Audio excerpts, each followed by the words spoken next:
C'est le père Frédéric Ozanne, prêtre de la Mission de France, qui prononce l'homélie. Celui qui me reniera devant les hommes, moi aussi, je le renierai devant mon Père. Waouh! Ça semble mal barré, notre affaire. Il y a 1000 manières de renier Dieu. On pourrait même en faire une liste à la Prévert. Avoir peur de l'avenir, trahir une confiance, ne plus recevoir sa vie ou notre propre vie comme un cadeau de Dieu, ne plus reconnaître que nous sommes tous frères, hommes et femmes, avec les conséquences sociales que ça suppose, ne plus reconnaître que nous sommes tous dépendants d'une même planète, avec les conséquences sociétales que ça suppose. Il y a vraiment 1000 manières de renier Dieu. Qui pourrait donc prétendre ne l'avoir jamais renié?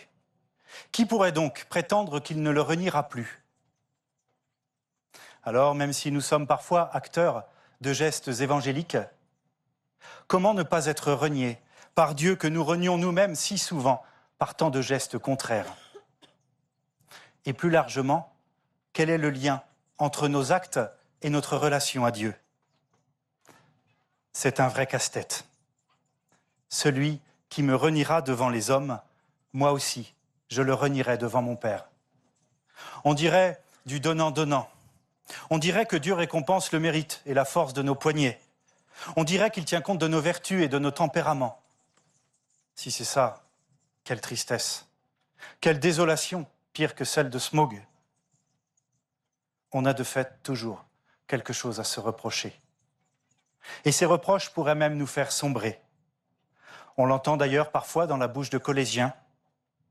Je suis nul, trop petit ou pas assez drôle, trop timide ou pas assez bon sportif. Je suis trop ceci ou trop cela, bref, je suis nul. Pourtant, comme chantait Reggiani, il suffirait de presque rien.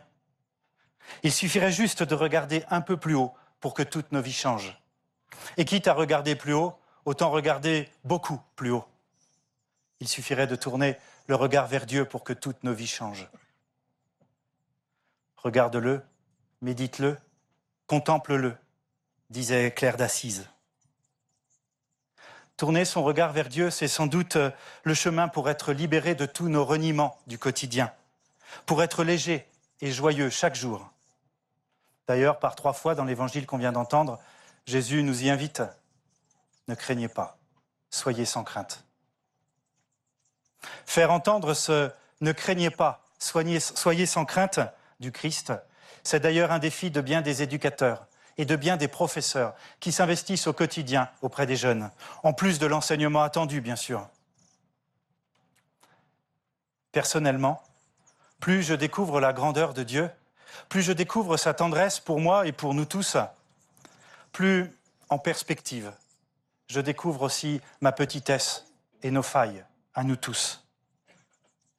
Je ne suis peut-être pas tombé aussi bas que certains de mes frères et sœurs. Peut-être parce que j'ai eu la chance d'avoir une enfance aimante.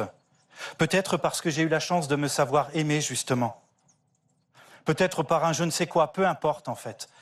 Peu importe, parce qu'en tout cas, il ne faut pas se tromper sur soi-même pour ne pas tromper les autres. Et il ne faut pas non plus se tromper sur soi-même pour ne pas trop vite juger les autres. Mais ce décalage entre la splendeur de Dieu et ma petitesse ne me paraît pas écrasant.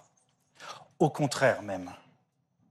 Aller si haut est si impossible à la force de nos poignets. Alors pour monter si haut, c'est-à-dire à la joie dès ici, c'est-à-dire à la paix maintenant. Alors pour monter si haut au niveau du Père, ce sont ses bras, comme disait Thérèse de Lisieux et son fameux ascenseur.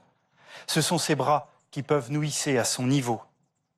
En rien nos mérites, en rien nos efforts. Cette découverte peut alors nous libérer du poids de devoir devenir un surhomme, de devoir devenir un héros de l'univers Marvel. Cette découverte peut vraiment nous libérer de bien des tentations de devoir devenir ce qu'on n'est pas. Comme si c'était évangélique de ne pas être qui l'on est. Simplement, comme c'est lui qui nous porte, pas pour devenir un Avenger, mais pour être heureux. Simplement comme c'est lui qui nous porte pour notre bonheur, le casse-tête du reniement réciproque entre Dieu et nous-mêmes, le casse-tête du lien entre nos actes et notre relation à Dieu. Résolu. Ne craignez pas. Soyez sans crainte, dit-il. À vrai dire, on est à bonne école ici à Champagnat. Il y a d'ailleurs des jeunes témoins rayonnants de cette école, comme César aussi qui passe son bac de français demain matin à 10h, si vous pensez à lui. Comme aussi des anciens élèves parmi nous, qui sont tout aussi rayonnants. En résumé donc, quel lien entre nos actes et notre relation à Dieu? D'une certaine manière, aucun. Aucun, puisque de toute façon, Dieu est avec nous jusqu'à la fin des temps, comme il l'a promis. Et puis aussi, d'une autre manière, si nous tournons notre regard vers ce Dieu si amoureux, nous serons alors invités à lui répondre, y compris par des actes, en famille ou au boulot, avec les conséquences personnelles que ça suppose. Parce que tout ce qui sonne juste dans une vie justifie justement que l'on donne sa vie pour ça. Tout ce qui sonne juste dans une vie peut résonner comme un appel auquel on peut répondre. Nous serons alors engagés dans une recherche de cohérence. Et c'est là que s'éprouve notre fidélité envers Dieu. Dans cette recherche de cohérence entre ce que nous recevons de lui et ce que nous faisons.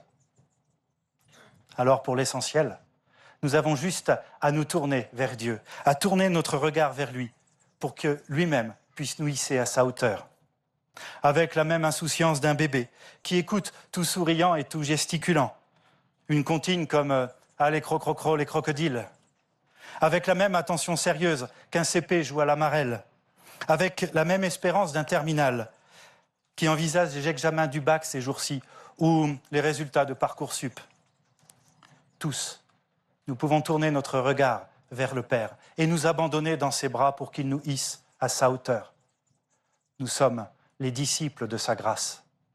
Ne craignez pas, soyez sans crainte.